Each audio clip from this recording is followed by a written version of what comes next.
Hello students, as you know, today is our mathematics class. So today we will start the chapter 12 algebraic expression. Okay, offline classes में आपने chapter 11 तक complete कर लिया था. In this video we are going to start algebraic expression. Before going to start the chapter, we should know what are the meaning of algebraic expressions. सबसे पहले chapter start करने से पहले हमें ये जानना चाहिए कि algebraic expression की मीनिंग क्या होती है, क्या होते हैं इसके टर्म्स. इंट्रोडक्शन के थ्रू हम इसको जानने की कोशिश करेंगे. Okay, so let's start the topic. First topic is introduction. क्या होता है इंट्रोडक्शन में? देखिए, we have already come across simple algebraic expression like x plus 3 y minus 5 4x plus 5 10y minus 5 and so on. Class 6 में आपने इसके बारे में पढ़ा था और काफ़ी यूज़फुल उसमें आपने फार्मूला के बारे में भी पढ़ा था, कुछ पजल्स एंड प्रॉब्लम भी सॉल्व किया था.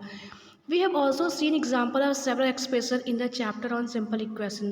सिंपल इक्वेशन का जब चैप्टर पढ़ाया गया था तो उस समय भी आपने ये इक्वेशन का काफ़ी सारा एग्जाम्पल सीन किया था. एक्सप्रेशन क्या होता है? Expression are the central concept of in algebra. जो एक्सप्रेशन होता है वो सेंट्रल कॉन्सेप्ट होता है अलजेब्रा में. जिस तरीके से आप मैथमेटिक्स पढ़ते हैं तो अलजेब्रा क्या, अलजेब्रा उसमें एक टॉपिक होता है, ठीक है, एक चैप्टर होता है, उसमें हम उसके एक्सप्रेशंस क्या होते हैं उनके बारे में हम यहाँ पढ़ेंगे. तो this chapter is devoted to algebraic expression.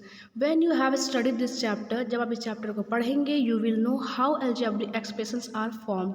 तो आप ये देखेंगे, आप ये जानेंगे कि कैसे अलजेब्रिक एक्सप्रेशन फॉर्म किए जाते हैं and how they can be combined, किस तरीके से इनको कंबाइंड किया जाता है, किस तरीके से ये बनते हैं और किस तरीके से हम इनके वैल्यूज़ को फाइंड करते हैं, मतलब वैल्यू को प्राप्त करते हैं, और किस तरीके से इनका यूज़ कहाँ पे होता है. ठीक है, तो आगे यहाँ पे है कि हाउ आर एक्सप्रेशंस फॉर्म्ड. ठीक है, we know how very well what a variable is.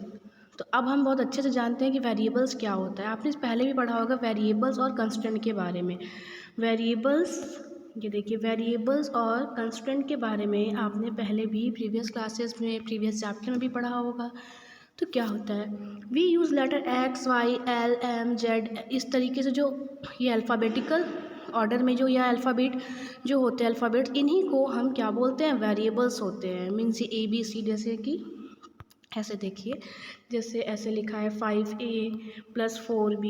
ठीक है, तो ये अल्फ़ाबेट्स हैं आपके ना, इन्हें हम क्या बोलते हैं, इन्हें हम बोलते हैं वेरिएबल्स. ओके, तो अब variables can take various value. एक वेरिएबल की कोई बहुत सारी वैल्यूज़ हो सकती है. अब हम इसको भी एक बार यहाँ पे देखते हैं कैसे हो सकती है.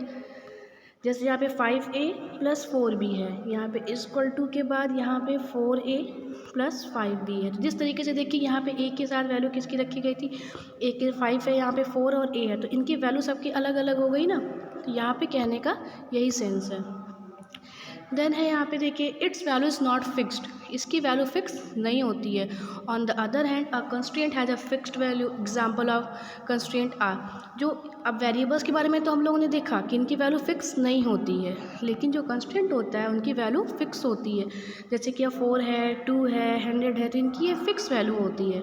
ओके, तो फिर देखिए, we combined variables and constant to make algebraic expression. अब हमने अपने टॉपिक पे देखी है, अब हमें समझ में आया कि अलजेब्रिक एक्सप्रेशन कब बनते हैं, जब हम वेरिएबल और कंस्ट्रेंट को कंबाइन करते हैं एक साथ, तो अलजेब्रिक एक्सप्रेशन बनता है. जैसे 4a प्लस 5b, मैंने बताया, ये देखिए कंस्टेंट है, ये आपका वेरिएबल है, ये कंस्टेंट है, ये वेरिएबल है. ठीक है, जब इनको मैंने कंबाइन किया तभी तो आपका ये क्या बना, अलजेब्रिक एक्सप्रेशन बना. मीन्स जो वेरिएबल्स एंड कंस्ट्रेंट का जो कंबाइन करने पे जो वैल्यू जिस तरीके से हमारा ये बनता है इक्वेशन, इसे हम क्या बोलते हैं, इसे ही हम बोलते हैं अलजेब्रिक एक्सप्रेशन बोलते हैं. ठीक है, तो इसके लिए for this we use the operation of addition, subtraction, multiplication and division. इसके लिए हम जो एक्सप्रेशन होते हैं, ये अलजेब्रिक एक्सप्रेशन, इसमें क्या क्या होते हैं, एडिशन भी होते हैं, सब्ट्रैक्शन भी होते हैं, मल्टीप्लिकेशन भी होते हैं और डिवीज़न भी होते हैं.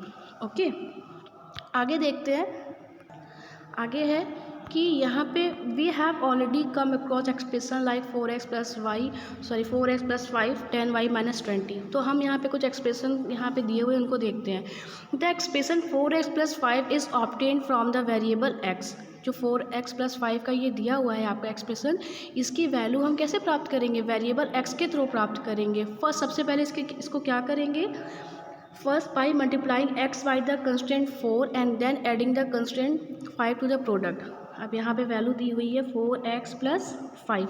इसके लिए क्या करेंगे, सपोज इसको देने के बाद आपको x की वैल्यू यहाँ पे 2 दी हुई है, x की वैल्यू 2 दी हुई है। इसका मतलब क्या हुआ कि x जहाँ पे भी लिखा है उसके जगह पे हम 2 लिखेंगे, मतलब x की वैल्यू 2 लिखेंगे। तो ये 4 हो गया मल्टीप्लाई। जब भी कोई नंबर या कोई भी वेरिएबल और कांस्टेंट इस तरीके से साथ में लिखा होता है ना, इनके बीच कोई अगर आपको सिंबल प्लस माइनस डिवीज़न का या मल्टीप्लिकेशन का नहीं दिखाई देता तो हम उससे मल्टीप्लाई मानते हैं, ये आपको पहले भी पता होगा। तो x की वैल्यू यहाँ पे 2 है, यहाँ पे 2 लिखेंगे प्लस 5। सो हम इसे कैसे सॉल्व करेंगे, सबसे पहले हम यहाँ पे देखिए दिया भी हुआ है कि the expression 4x plus 5 is obtain from the variable x first by multiplying x by the constant 4। तो सबसे पहले हम मल्टीप्लाई को सॉल्व करेंगे। तो यहाँ पे 4 मल्टीप्लाई 2 लिखा हुआ है, तो इनका क्या आएगा, पहले 8 आएगा प्लस 5। ठीक है, फिर यहाँ पे देखिए then adding the constant 5 to the product, मतलब कि इनको मल्टीप्लाई करने के बाद जो हमारा अभी वेरिएबल तो आपका x हट गया 2 की वैल्यू रखने पर, हमारा जो कंस्टेंट हमें 8 मिला उनके साथ हमारा जो कंस्टेंट 5 था उसको ऐड करेंगे। इनको ऐड करने पर क्या आएगा, 8 एंड 5 कितना होता है, 13। तो अब इसका आंसर आपको क्या मिलेगा, 13 मिलेगा। ठीक है, आगे देखिए यहाँ पे दिया हुआ है कि similarly 10y minus 20 is obtain by the first multiplying y by 10 and then subtracting 20 from the product. अब देखिए एक और एग्जांपल देखते हैं, जैसे यहाँ पे 10y माइनस 20 दिया हुआ है and suppose y value is 2। y की वैल्यू क्या दी हुई है, यहाँ पे भी 2 दी हुई है। तो आप कैसे सॉल्व करेंगे, 10 रखेंगे। मैंने अभी बताया कि जब कभी भी वेरिएबल और कंस्टेंट के बीच में कोई सिंबल आपको नहीं समझ में आता है या दिखाई नहीं देता तो वहाँ पे हम मल्टीप्लिकेशन का साइन मानते हैं और y की वैल्यू यहाँ पे 2 राइट करेंगे, इक्वल टू यहाँ पे 20 करेंगे। तो 10 इंटू 2 क्या हो जाएगा, यहाँ पे 20 हो जाएगा। सॉरी, ये माइनस का साइन है, यहाँ माइनस होगा, 20 माइनस 20 हो जाएगा। जैसे कि मैंने पहले बताया, पहले हम ये मल्टीप्लाई को सॉल्व करेंगे। तो मल्टीप्लाई को सॉल्व करने पर 10 टू 20 आया, माइनस करेंगे 20, इनका आंसर हमें क्या मिला, 0 मिला। ठीक है, तो इस तरीके से अलजेब्रिक एक्सप्रेशन में हम इक्वेशन को सॉल्व करते हैं। Then and the above expression were obtained by combining variables with constant. जो भी एक्सप्रेशन हम लोग ने देखा वो हमें उसके आंसर कैसे मिले, जब हमने वेरिएबल और कंस्टेंट को एक साथ कंबाइन किया। We can also obtain expression by combining variables with themselves और विद अदर वेरिएबल्स। अब हम यहाँ पे दिया हुआ है कि हम एक्सप्रेशन को और कैसे प्राप्त कर सकते हैं, कि जब हम वेरिएबल्स को एक साथ कंबाइन करते हैं और या मतलब अलग वेरिएबल एक साथ जैसे मिलते वेरिएबल्स से या अदर वेरिएबल्स के साथ कर सकते हैं। ठीक है, तो look at how the following expressions are obtained. देखिए नीचे के जो यहाँ पे एक्सप्रेशंस दिए हुए हैं इन्हें कैसे प्राप्त किया जा सकता है, x square comma 2y square comma 3x square minus 5xy 4xy plus 7। तो पहला जो आपका एक्सप्रेशन है वो x square is obtained by multiplying the variable x by itself. मतलब ये एक्स स्क्वायर आपका कैसे आया, जब हम एक्स को मल्टीप्लाई एक्स किए तो यहाँ पे एक्स स्क्वायर आ जाएगा। ओके बेटा, याद रखिएगा, अगर एक्स प्लस एक्स होता है तो ये आपका 2x बनता है, लेकिन अगर ये x मल्टीप्लाई एक्स होता है तो ये x के स्क्वायर की पावर 2 बन जाता है। ओके, आगे है देखिए, just as 4 into 4 is written as 4 square. जैसे कि अगर मल्टीप्लाई 4 इंटू 4 लिखा है तो हम इसको 4 स्क्वायर लिखते हैं, 16 भी कर सकते हैं, लेकिन ये किसका होता है स्क्वायर, 4 का स्क्वायर होता है। We write X into X equal to X square. इसी तरीके से हम लोग एक्स मल्टीप्लाई एक्स को भी एक्स स्क्वायर राइट कर सकते हैं। It is commonly read as X square. देखिए यहाँ पे लिखा हुआ है कि हम इसे क्या रीड करते हैं, एक्स स्क्वायर रीड करते हैं। ओके, तो आगे देखिए यहाँ पे दिया हुआ है, नेक्स्ट है later you study the chapter exponents and powers. पहले आपने इसके पहले चैप्टर एक था आपका एक्सपोनेंट्स एंड पावर, उसमें भी आपने पढ़ा था you will realise that it may also भी read as X raise to the power 2। ऐसे भी बोलते हैं ना, जब एक्सपोनेंट्स एंड पावर का हमने चैप्टर पढ़ा था। In the same manner we can write. अब इसी तरीके से हम क्या कर सकते हैं, जैसे x multiply X 2 times x था तो हम इसको कैसे लिखते हैं, x raise to the power 2 या x स्क्वायर्ड बोलते हैं। और वैसे ही अगर x मल्टीप्लाई एक्स ये ट्रिपल है या 3 टाइम्स लिखा हुआ है तो x की पावर, ठीक है, x raise to the power 3 भी बोल सकते हैं, या फिर इन्हें क्या और बोला जा सकता है, यहाँ पे देखिए कॉमनली x की power 3 is raise x cubed. क्या बोलते हैं, एक्स क्यूब्ड बोलते हैं। मैं फिर से आपको एक बार बताती हूँ, जब एक्स के पावर ये 2 लिखा होता है तो हम इसे एक्स स्क्वायर्ड बोलते हैं, ओके। और एंड जब ये एक्स की पावर यहाँ पे 3 होता है तो हम इन्हें एक्स क्यूब्ड बोलते हैं। Understood. Later you will realise that X की पावर 3 में ऑल्सो भी read as X raise to the power 3। Same यही चीज़ जो मैंने आपको बताई यही यहाँ पे मेंशन है, ओके। एक्स की पावर 2, एक्स की पावर 3 ऑल आर, ये सभी अलजेब्रिक एक्सप्रेशन हैं जो हमें कैसे मिलेंगे, ऑब्टेन फ्रॉम एक्स से मिलेंगे। जैसे अगर यहाँ पे अगर क्वेश्चन में दिया हुआ है एक्स की पावर 3, तो आप इन्हें कैसे राइट कर सकते हैं, एक्स मल्टीप्लाई एक्स। यही यहाँ पे बताया था कि सेम नंबर से भी, सेम वेरिएबल से भी हम उसको अलजेब्रिक एक्सप्रेशन को सॉल्व कर सकते हैं। नेक्स्ट है यहाँ पे देखिए, the expression 2y² is obtained from y।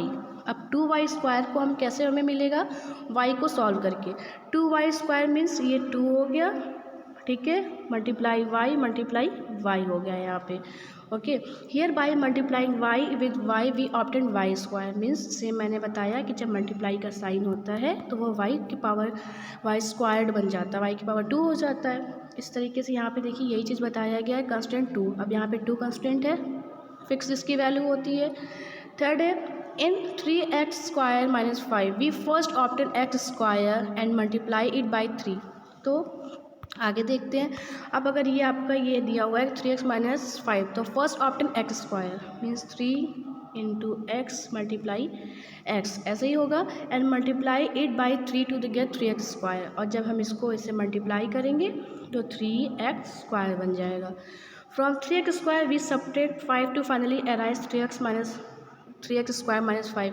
यहाँ से फ्रॉम 3x², इसमें से हम क्या माइनस करेंगे, 5 को माइनस करेंगे, ठीक है। 5 को माइनस करने के बाद ही हमें ये क्वेश्चन, इसका सॉल्यूशन हमें मिल पाएगा, ओके, ठीक है। फोर्थ देखिए, in x y v multiplied the variable x with another variable y. In x y देखिए, अभी वहाँ पे एक्स वाई भी ऊपर के एग्जाम्पल में दिया हुआ था, तो जब हम मल्टीप्लाई करते हैं एक्स का वाई से, एक्स इंटू वाई, तो हमें क्या मिलता है, एक्स वाई मिलता है, ओके। जिस तरीके से आपको एक्स इंटू एक्स करने पर यहाँ पे x² यहाँ पे मिलेगा ना, x², तो ये x² कब मिलेगा, जब दोनों ये जो वेरिएबल्स हैं वो सेम होंगे, ओके, तब ऐसा होगा। लेकिन ये ऐसा नहीं कि x की पावर y है तो भी हम x² लिखेंगे, नहीं।